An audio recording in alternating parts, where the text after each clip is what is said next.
دعویٰ نہیں کر سکتا کہ میرا بیٹا اور میری اس کی اولاد، کوئی یہ دعویٰ نہیں، لیکن یہ دعویٰ صرف سرکار دو عالم حضرت محمد مصطفیٰ صلی اللہ علیہ وسلم۔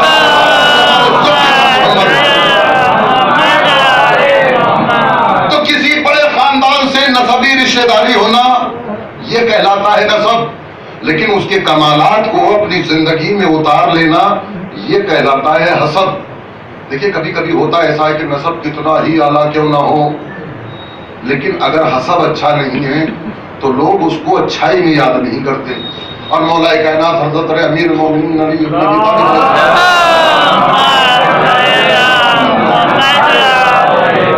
کہ انسان کا نسب کتنا ہی بلند کیوں نہ ہو، لیکن اگر حسب اچھا نہیں ہے تو اس کا نسب اس کو کوئی فائدہ نہیں دے گا۔ خاندان کتنا ہی بڑا کیوں نہ ہو، اگر اس کے ذاتی کمالات اس کی زندگی میں نہیں ہیں تو بس یوں سمجھ لیجیے گا کہ اس کا نسب جو ہے اس کو کوئی فائدہ دینے والا نہیں۔ حسب، جب گفتگو ہوتی ہے حسب اور نسب پر، حسب کسی بڑے خاندان کے یعنی اس عظیم ہستی کے کمالات کو اپنی زندگی میں اتار لینا حسب کہلاتا ہے۔ لیکن میرے دوستوں اور عزیزوں، حسب ان کمالات کا حاصل کرنا ہے، نسب یعنی اس خاندان سے رشتے کی بات ہے۔ لیکن خدا نخواستہ کبھی کہیں کسی کا ایسا بھی ہوتا ہے کہ حسب بہت بہترین ہے لیکن نسب جو ہے وہ ذرا سی خرابی ہے، اس نسبی خرابی کو کوئی پورا نہیں کر سکتا۔ بات ذہن میں آئی؟ حسب کتنا ہی بہت بڑے متقی ہیں، پرہیزگار ہیں، نمازی ہیں، جو ہے اللہ والے ہیں، یہ حسب ہے ان کا، لیکن عزیزان گرامی نسبی اعتبار سے اتنے مضبوط نہیں ہیں۔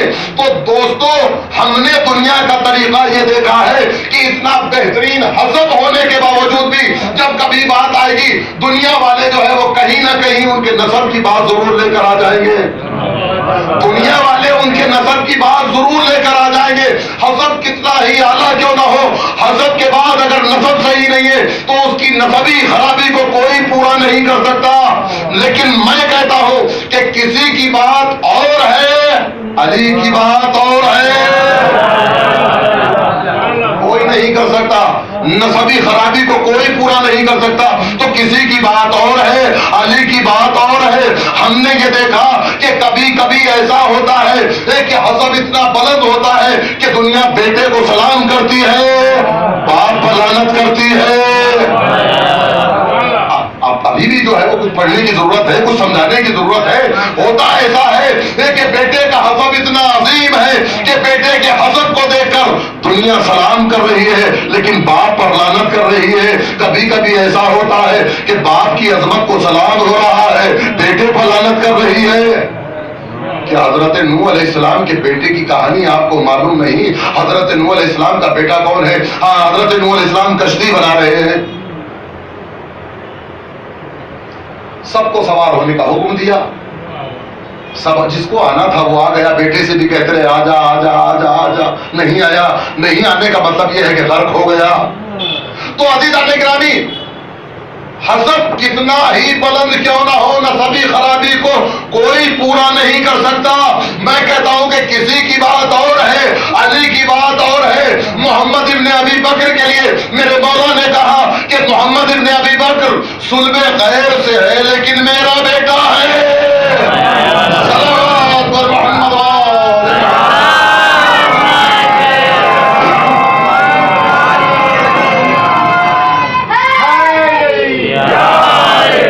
سلامات بھیجیے عظمت علی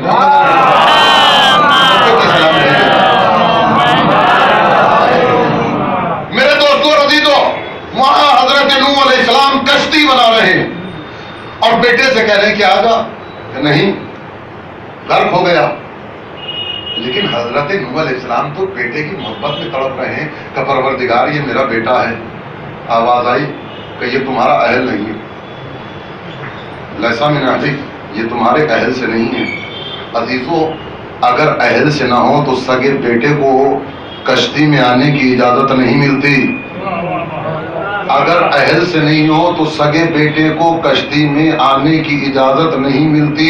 سرکار دو عالم نے کہا کہ میرے اہل بیت کی مثال سفینہ نوح کی مانند ہے۔ اگر اہل نہیں ہو تو بیٹے کو بہت زیادہ پشتوں کا فاصلہ نہیں ہے، رشتہ داریاں نہیں ہے، سگا بیٹا ہے، اگر اہل نہیں ہے تو کشتی میں آ نہیں سکتا۔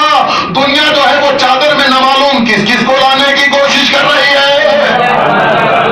چادر میں آنے کے لیے اہل ہونا ضروری ہے، اور اس کی بات دلیل یہ ہے کہ جو فاطمہ زہرا سلام اللہ علیہا کا رشتہ دار ہوگا وہ چادر میں آئے گا، محمد کا رشتہ دار نہیں۔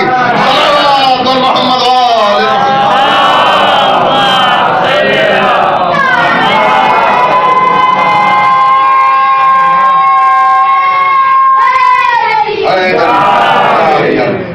رک جاؤ بچوں، تھوڑا سا مجھے پڑھنے دو، ایک سلامات بھیجیے حضرت آل محمد۔ ماشاء اللہ، بہت اچھا، علی کا نام ہے۔ میرے دوستوں اور عزیزوں، حسب کیا ہے؟ یعنی کسی بڑی شخصیت کے کمال کو اپنے اندر اتار لینا۔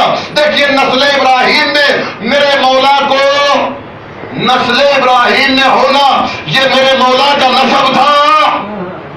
آسان کرو، آسان کرو، معمار کعبہ کی اولاد ہونا یہ میرے مولا کا نسب تھا۔ دیوار میں در بن جانا یہ میرے مولا کا حسب ہے۔ اور ذرا سا آگے بڑھوں، فاطمہ بضعۃ منی یہ شہزادی کونین کا نسب ہے۔ فاطمہ بضعۃ منی یہ شہزادی کا نسب ہے۔ رسول کا استقبال کے لیے کھڑا ہو جانا یہ شہزادی کا نسب ہے۔ حسین منی یہ حسین کا نسب ہے۔ وانا من الحسین یہ حسین کا حسب ہے۔ صلوات محمد والے محمد۔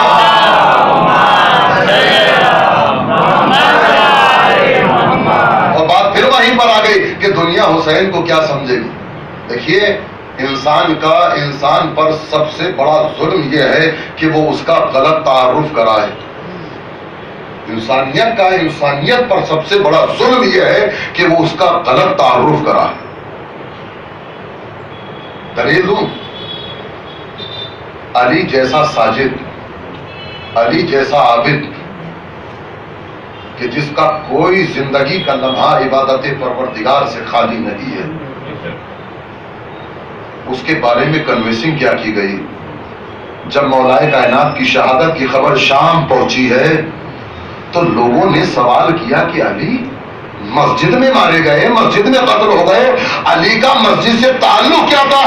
اس سے بڑا ظلم انسانیت پر انسانیت کا کیا ہوگا کہ علی جیسے عابد کے لیے وہاں لوگ یہ ماننے کے لیے تیار ہی نہیں ہے کہ علی نماز بھی پڑھتے تھے۔ پوری توجہ چاہتا ہوں میرے دوستوں، آج دنیا حسین کی عظمت کو سمجھی نہیں، جبکہ رسول نے ہم سے بارہا یہ کہا کہ واضح حسین فارفوہ، یہ حسین ہے، اس کو پہچان لو۔ خدا کی قسم، ہم جو یہ مجلسیں برپا کر رہے ہیں، ہم جو یہ تابوت نکال رہے ہیں، ہم جو یہ زلجنا نکال رہے ہیں، علم نکال رہے ہیں، یہ تابوت و علم زلجنا و جلوس نہیں ہے، بلکہ ہم حسین کا تعارف کرا رہے ہیں، اس لیے کہ دنیا میں محمد کو سمجھنے والے حسین سے زیادہ ہیں، حسین کو سمجھنے والے محمد سے کم ہیں۔ اور پھر کہا جاتا ہے کہ جناب نماز کی باتیں نہیں کرتے، روزے کی باتیں نہیں کرتے، نماز کی باتیں کیجئے، روزے کی باتیں کیجئے۔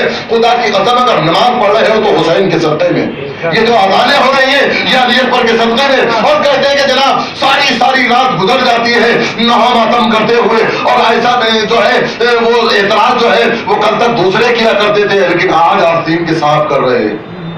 ساری رات گزر جاتی ہے شب بیداری میں ماتم کرتے ہوئے، لیکن ہم نے یہ دیکھا ہے کہ اس کے بعد جو ہے وہ سو جاتے ہیں، نماز نہیں پڑھتے۔ ہم نے معلوم کتنے عزاداروں کو فرش عزا پر سے اٹھ کر مسجد میں جاتے ہوئے دیکھا ہے۔ کیا کہتے ہیں کہ جناب ساری رات ماتم کیا، نماز نہیں پڑھ سکتے تھے۔ ذرا تصویر کا یہ رخ بھی دیکھیے کہ وہ جو تہجد بھی پڑھ رہا ہے، نوافل بھی پڑھ رہا ہے، کوئی نماز جا نہیں رہی، کیا ہی بہتر ہے کہ مصلی سے اٹھ کر ماتم میں کھڑا ہو جائے. کیا ہی بہتر ہے کہ امام حسین علیہ السلام کا ذرا تصویر کا یہ رخ بھی تو دیکھیے.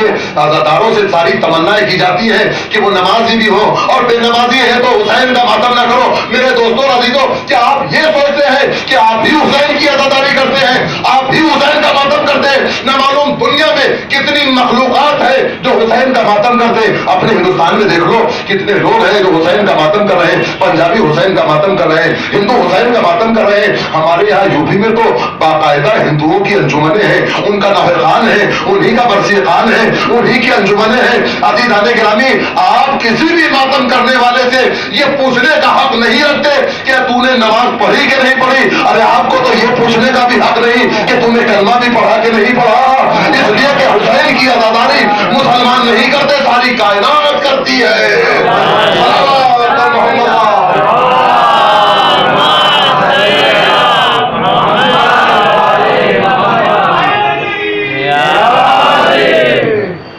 دنیا سمجھے تو حسین کو، خدا کی قسم جو کچھ ہے حسین کا صدقہ ہے. یہ جو کھا رہے ہو یہ حسین کا صدقہ ہے، یہ جو سانسیں لے رہے ہو یہ حسین کا صدقہ ہے. زندگی کے ہر لمحے پر حسین کا حق ہے. اب ہل جزاء الاحسان الا الاحسان، احسان کا بدلہ تو یہ ہے کہ احسان سے چکایا جائے. جب ہمیں سب کچھ حسین کے صدقے میں مل رہا ہے تو جو کچھ ہمارا ہے وہ حسین کا ہے. اور ہم نے یہ دیکھا کہ دنیا کے ملکوں کا اتنا بجٹ نہیں ہوتا جتنا خرچ حسین کے غم میں نکلنے والے چاند کے بعد حسین کی عزادار عورتیں اپنے چوڑیوں کی شکل میں توڑ کر اتنا پیسہ ختم کر دیتی ہیں. پوری توجہ چاہتا ہوں کہ وہ پیسے کہ جو حسین کی عزادار عورتیں محرم کا چاند دیکھنے کے بعد وہ چوڑیوں کو بڑھاتی ہے، اتنا بہت سے ملکوں کا بجٹ نہیں ہوتا. ارے دوسری باتوں کو تو چھوڑیے، یہ جو امام حسین علیہ السلام کے غم میں خون بہایا جاتا ہے، دنیا میں 3 کروڑ افراد ہیں جو عاشور کے دن غمازنی اور خون کا ماتم کرتے ہیں. 3 کروڑ، میں تو منیمم کہہ رہا ہوں، کم سے کم 3 کروڑ. اچھا اس پہ بحث ہو جاتی ہے کہ جناب جو ہے یہ خون کا ماتم حرام ہے. حرام اس کے لیے ہے کہ جو رہبر کی تقلید کر رہا ہے. آیت اللہ سیستانی کے یہاں جو ہے وہ اس مسئلے پر جو ہے انہوں نے کوئی زبان نہیں کھولی. آپ اگر چاہے مخلف تو آقائے وحید خراسانی اور دوسرے علماء ہیں، آقائے فیاض ہیں، ان کی طرف رجوع کر سکتا ہے. اور ہمارے عالم نے بھی منع نہیں کیا. یہ جو ہے وہ مسئلہ پیچھے اٹھا تھا، 2 منٹ آپ کے زیادہ ہو جائیں گے. لیکن جب کہا گیا تھا کہ سیستانی صاحب نے جو ہے وہ تنویر دنی اور حمد علی کے لیے جو ہے وہ اس کی حرمت کا جو ہے وہ حکم دیا ہے، تو آقا کے جو وکیل تھے وہ کربلا محلہ کے اندر موجود تھے. کربلا میں عاشور کا جلوس تھا، انہوں نے اس عاشور کے جلوس میں وہ کلپ موجود ہے، آپ نیٹ پہ سے نکال کر دیکھ سکتے ہیں. انہوں نے اس جلوس کے اندر جو ہے وہ ایک تقریر کی اور کہا کہ آقا کی طرف اس مسئلے جو ہے مسئلے کو منسوب کیا جا رہا ہے اور تم جاننا چاہتے ہو کہ آقا کا حکم کیا ہے. ان کے ہاتھ میں قضا تھی، ایک مرتبہ یا حسین کے کر سے دوسروں کی باتیں یہ باہر سے آ رہی. اگر رہبر نے منع کیا ہے تو اپنے مقلدین کے لیے منع کیا ہے سیستانی. اور پھر نہیں وہ ولی فقیہ ہے. ارے ہمارا جو بھی مرجع ہے وہ ولی فقیہ ہے. اگر کوئی مرجع کسی کے تحت آ جائے تو مرجع نہ رہے، اس کی تقلید حرام ہو جائے گی. اس لیے کہ تقلید تو اسی کی جاتی ہے جو سب سے بڑا ہو. دیجیے نمبر محمد والے. تو میں تو یہ عرض کر رہا ہوں کہ 3 کروڑ افراد ہیں جو کم سے کم عاشور کے دن خون کا ماتم کرتے ہیں، اور کوئی عزادار ایسا نہیں ہے، کوئی ماتمدار ایسا نہیں ہے کہ جس کا خون نہیں بہتا. اگر آپ 1 یونٹ کے اعتبار سے بھی فرض کیجئے تو 3 کروڑ یونٹ خون جو ہے وہ عاشور کے دن بہ جاتا ہے. 1 یونٹ خون کی قیمت جو ہے وہ کم سے کم 3000 ہے، کم سے کم 3000 ہے. اب اس کو ملٹی پلائی کیجئے گا تو 10,000 کروڑ روپے ہو جاتے ہیں. وہ قوم کہ جو صرف خون بہا کر 10,000 کروڑ برباد کر دیتی ہے تمہاری نگاہ میں، کہ تم کو لگتا ہے کہ یہ برباد ہو گئے، لیکن تمہیں نہیں معلوم کہ اس خون کا اجر قبر میں کیا ملے گا، محشر میں کیا ملے گا، حشر میں کیا ملے گا. اور جو ہے وہ کربلا اس کو جو ہے وہ قیامت کے بعد انسان کو ان تمام عزاداریوں کا صلہ اور اس خون کا صلہ میدان حشر میں اور صراط پر اور جنت میں کیا ملنے والا ہے. شرط محبت ہے.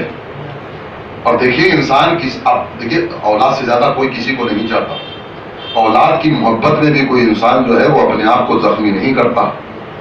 ہم جو کہتے ہیں کہ مولا آپ پر ہمارے ماں باپ فدا، ہماری اولاد فدا، عشق کا مودت کا تقاضا ہی ہے کہ انسان نہ اپنی پرواہ کرے نہ اولاد کی، جس سے جو ہے مودت مانگی گئی ہے اس کی طرف جو ہے وہ گامزن ہو جائے اور اس کے آگے جو ہے تسلیم ہو جائے.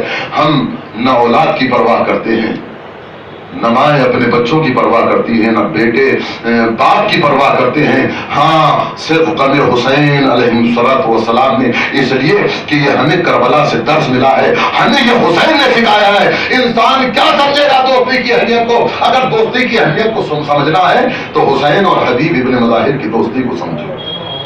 ایک عرصہ ہو گیا حبیب کو حسین کی زیارت کی. اپنے بابا سے کہتے ہیں، مظاہر نام ہے بابا، بابا ہمیں اپنے آقا حسین سے ملاقات کرنی ہے، کوئی انتظام کیجیے. باپ نے سرکار دو عالم کی دعوت کی، مدعو کیا ان کو، اور شرط یہ لگا دی کہ حسین کو ساتھ ضرور لائیے گا. عزاداران مظلوم کربلا، باپ نے آ کے بیٹے کو خبر پہنچا دی کہ ہم اللہ کے نبی کی دعوت کر کے آئے ہیں اور حسین ان کے ساتھ آئیں گے. کہ بابا حسین آئیں گے بھی تو صحیح. کہا اللہ کے نبی نے ہم سے وعدہ کیا. عزیزوں اگر مغرب شام کے وقت کے لیے کیا تھا تو دوپہر سے حبیب ابن مظاہر اپنے بالا خانے پر جاتے ہیں. جو کوئی بھی گزرتا ہے ہر ایک کو حسرت سے دیکھ رہے ہیں. کبھی اوپر جاتے ہیں، کبھی نیچے جاتے ہیں، اوپر جاتے ہیں، نیچے جاتے ہیں. اسی اثنا میں شام کا وقت آ گیا. دیکھا کہ تاجدار رسالت ایک راستے سے چلے آ رہے ہیں. رسالت کے ساتھ شمع امامت موجود ہے. فرد محبت میں حبیب امام حسین علیہ السلام سے ملنے کے لیے بالا خانے سے اترے. سیڑھی میں پیر ہلجا، وہاں سے حبیب گرے، سر کے بل گرے، خون بہہ گیا، حبیب مر گئے. ابھی رسول دور ہے. باپ نے سوچا کہ نبی خدا کی دعوت کی ہے، کہیں ایسا نہ ہو کہ رسالت پریشان ہو جائے، ہمیں غمزدہ دیکھ کر وہ غمزدہ ہو جائیں. لہذا بیٹے کو چادر میں یا چٹائی میں لپیٹ کر گھر کے کونے میں رکھ دیا، فرش بچھا دیا. نبی خدا کھانا بھی آ گیا، دسترخوان لگ گیا. کہا اللہ کے نبی بسم اللہ. کہا حبیب کہاں؟ حبیب آتے ہوں گے، آپ بسم اللہ کھانا شروع کیجئے. امام حسین علیہ السلام کہتے ہیں کہ چچا مظاہر، جب تک ہمارا حبیب نہیں آئے گا تب تک ہم کھانا نہیں کھائیں گے. عزاداران مظلوم کربلا، اب باپ سے برداشت نہیں ہوا، آنکھوں سے آنسو بہنے لگے. پورا واقعہ سنا دیا. اللہ کے نبی محبت حسین میں حبیب بالا خانے سے گرے اور مر گئے. امام حسین کہتے ہیں کہ چچا ہمیں حبیب کے پاس لے کر چلو. امام حسین کو حبیب مظاہر لیے ہوئے حبیب کے پاس آ گئے. وہاں کھڑے ہونے کے بعد امام حسین نے ایک جملہ کہا کہ حبیب کیا یہی رسم دوستی ہے کہ ہم گھر پہ آ گئے اور استقبال کے لیے بھی نہیں آئے؟ کیا کھڑے نہیں ہو گے؟ بس یہ جملہ کہنا تھا کہ حبیب کھڑے ہو گئے. عزاداران مظلوم کربلا، یہ حبیب تھے کہ جو موت کے بعد واپس آ گئے. لیکن آج کربلا میں فاطمہ زہرا کا لال یا وہ تنہا ہے. شہزادی زینب ایک مرتبہ پریشانی کے عالم میں حسین سے کہتی ہے بھیا حسین یہ کس کا رسالہ آیا، یہ کس کا رسالہ آیا؟ کیا کوئی ہمارا چاہنے والا نہیں ہے؟ کیا کوئی ہمارا چاہنے والا نہیں ہے؟ ایک مرتبہ زینب سلام اللہ علیہ کہتی ہے بھیا حبیب بھی تو تمہارے بچپن کے دوست ہیں، کیا حبیب کو نہیں بلاؤ گے؟ زینب نے کہا، حسین نے خط لکھا. ایک خط لکھنے کے بعد امام حسین علیہ السلام نے ایک شخص کے حوالے کیا، جاؤ اور جانے کے بعد تیزی سے کوفہ پہنچو. یہ خط جیسی خط لے جانے لگا تو جناب زینب سلام اللہ علیہ نے کہا بھیا حسین کیا لکھا؟ تو میں نے لکھا ہے کہ حسین کربلا کے میدان میں یک و تنہا ہے، کہ بھیا ایک جملہ اور بڑھا دو. بہن زینب کیا لکھنا ہے؟ کہ لکھ دو کہ حبیب آنے میں دیر نہ کرنا، اس لیے کہ حسین کے ساتھ زینب موجود ہے. ازاداران مظلوم کربلا یہ قاصد قتل لیے ہوئے کوفہ پہنچا. یہ ایسا وقت ہے کہ حبیب دسترخوان پر بیٹھے ہوئے ہیں. ایک مرتبہ کون کہنا مریض الحسین، میں حسین کا قاصد ہوں. خط لیا، آنکھوں سے لگایا، چوما بوسا دیا، پڑھنا شروع کیا. حبیب کی آنکھوں سے آنسو بہ نکلے. ایک مرتبہ زوجہ نے سوال کر لیا کہ حبیب خیریت تو ہے؟ کربلا کے میدان میں حسین یکو تنہا ہے، مجھے نصرت کے لیے بلایا. کا کیا ارادہ ہے؟ کہ میں ضعیف ہو گیا، بوڑھا ہو گیا. کہ حبیب یہ کیسی باتیں کر رہے ہو؟ زہرا کا لال مدد کے لیے بلا رہا ہے اور تم اس طرح کی باتیں کر رہے ہو. کہ نہیں اداداران مظلوم کربلا، حبیب کہتے ہیں کہ نہیں میں تجھے دیکھ رہا تھا، آزما رہا تھا. ایک مرتبہ غلام کو بلایا، کہ جاؤ گھوڑے کو تیار کرو، فلاں جگہ پر کھڑے ہو جانا، مجھے اگر دیر ہو جائے تو انتظار کرنا، اس لیے کہ کوفے کے حالات اچھے نہیں ہیں. جب غلام گھوڑا لے کر وہاں پر پہنچ گیا، کافی دیر ہو گئی، رات کا ایک پہر گزر گیا، حبیب نہیں آئے. حضرت مظلوم کربلا مقتل لکھتا ہے کہ حبیب کا غلام گھوڑے کی باہیں میں باہیں ڈال کر کہتا ہے کہ اگر میرا آقا تیرے اوپر سوار ہو کر نصرت حسین کے لیے نہ جا سکا تو میں ضرور جاؤں گا. ازاداران مظلوم کربلا یہ حبیب نے بات سنی. اچھا تجھے میرے مولا سے اتنی محبت ہے جب میں نے تجھے آزاد کر دیا کہ جب تک میں تمہارا غلام تھا جب تک تو غلامی کی، اب جب آزادی کا وقت آیا ہے تو آزاد کر رہے ہو. میں حسین کی نصرت کے لیے کربلا جانا چاہتا ہوں. ازادارو حبیب ابن مظاہر کربلا پہنچ گئے. جیسے ہی کربلا میں آمد حبیب کا پتہ چلا، حسین نے کہا بھیا عباس، بیٹا علی اکبر، قاسم، چلو ہمارے بچپن کے دوست آئے ہیں، استقبال کے لیے چلو. ازاداران مظلوم کربلا حبیب نے جب یہ دیکھا کہ فاطمہ زہرا کا لال استقبال کے لیے آ رہا ہے، اپنے آپ کو گھوڑے سے گرا دیا. ادھر حبیب گرے، ادھر فضا کی آواز ہے. فضا کہتی ہے حبیب تجھے نبی کی نوازی سلام کرنا رہی ہے. سنے سینے کو پیکا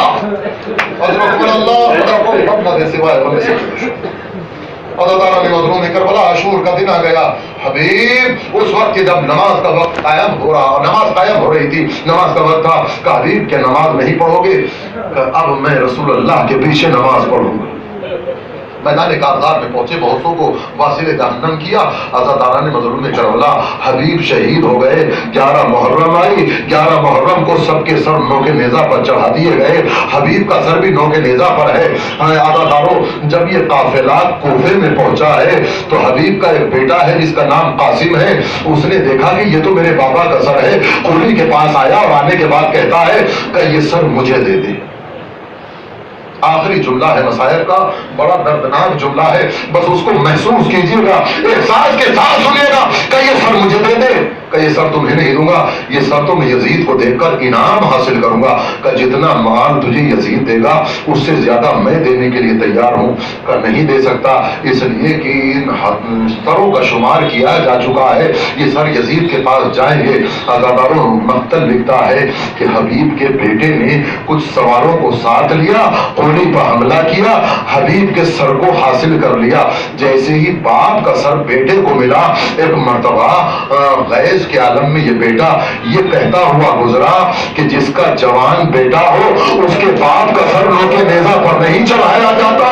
ارے آواز سجاد کے کانوں میں پہنچی، اے بابا، ارے تیرا بیٹا جوان ہی ہے، ارے جن کے بیٹے جوان، لیکن وہ بیٹا کیا کرے جس کے ہاتھوں میں اسے عالم